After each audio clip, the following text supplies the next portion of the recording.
In the high-speed world of Formula One, where the spotlight often shines on the sleek cars, the daring drivers and the heart-pounding races, there is a silent yet crucial protagonist that deserves its own moment in the limelight: the helmet, often overlooked but maybe the most important. These modern marvels of engineering have evolved over the decades to become virtually bulletproof, extraordinarily sleek and absolutely essential to the safety and success of F1 drivers. But it wasn't always like this. In the early days of racing, around the pre-World War I era, the pioneers of motorsport made do with simple cloth caps and goggles. From today's perspective, this choice seems astonishingly risky. However, life back then was fraught with danger, whether on the racetrack or in the trenches of war. It was the perilous world of motorcycle racing that inspired the idea of head protection, an idea that would take time to truly catch on. In 1914, Dr. Eric Gardner, a British physician, designed a helmet with a shellacked canvas cover, a pioneering effort to prevent head injuries. However, it would take decades for this idea to gain traction.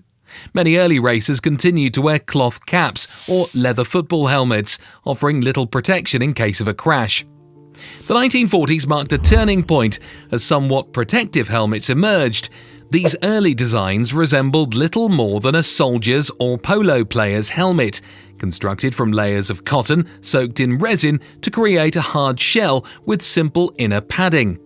Though a step in the right direction, these helmets did little to prevent devastating head injuries in the event of a crash.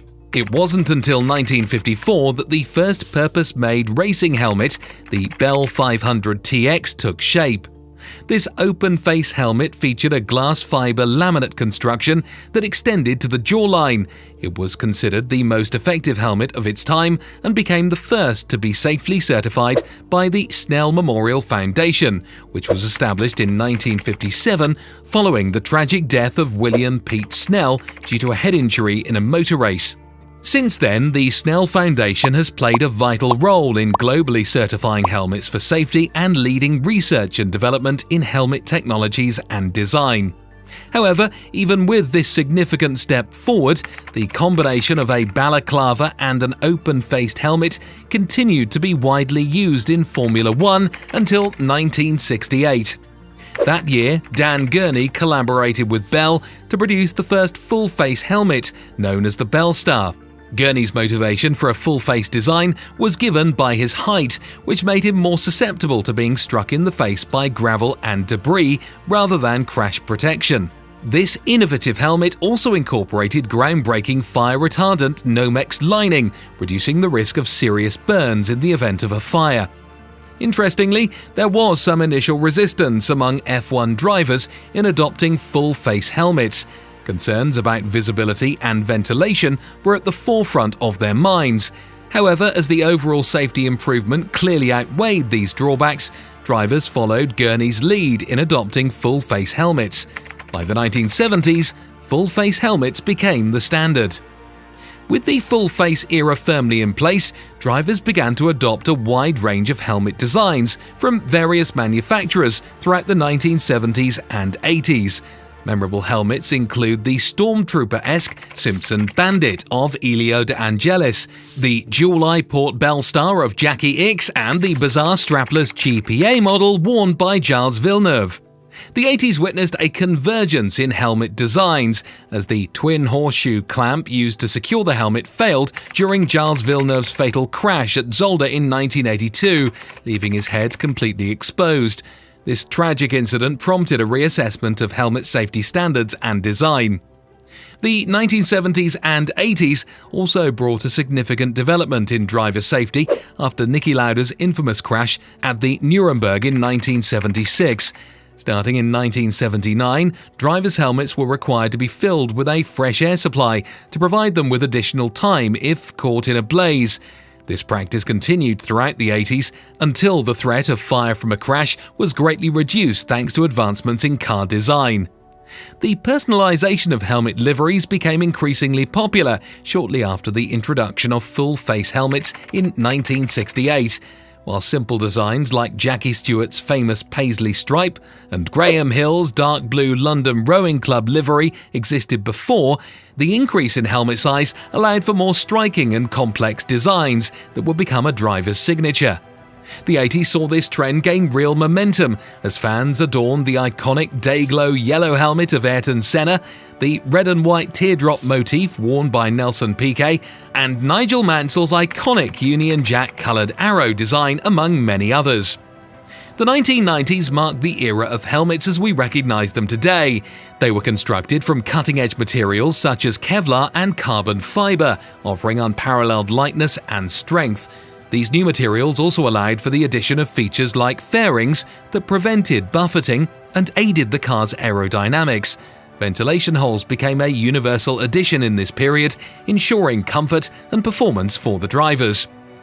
In 2001, another significant leap in helmet safety occurred when the FIA mandated that all F1 helmets should weigh just 1.25 kilograms.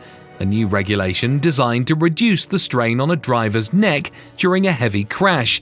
This regulation effectively halved the weight of helmets used throughout the 1980s, making them more manageable in high-stress situations. The year 2003 brought another crucial change when the HANS, head and neck support device, became mandatory. The HANS device is essentially a collar tethered to the side of the helmet that prevents major head or neck injuries, including fatal bacillus skull fractures. HANS devices are now compulsory across most major motorsport sanctioning bodies, reflecting their invaluable role in driver safety. Innovation in helmet design had been relatively incremental until 2009, when Felipe Massa suffered a freak accident at the Hungaroring. During the race, the top of Massa's visor was struck by an errant spring that had detached itself from the rear suspension of Rubens Barrichello's Brawn GP car. Massa suffered a serious injury to his skull above his left eye and had to have a titanium plate fitted to his head. Remarkably, he made a full recovery. In response to this accident, a Xylon strip was added to the top of all drivers' helmets, starting in 2011 to reinforce the weakest part of the helmet. Xylon is an extremely tough material, twice as strong as Kevlar, and is commonly used in military-spec body armour. The Xylon strip, while effective, was eventually removed from helmets in 2019 when the FIA introduced a new certification standard. The latest specification of helmets now features a much narrower visor aperture and incorporates Xylon into the shell of the helmet itself, providing enhanced protection. Today's Formula One helmets represent the pinnacle of safety and innovation. They are incredibly lightweight, incredibly strong, and remarkably safe.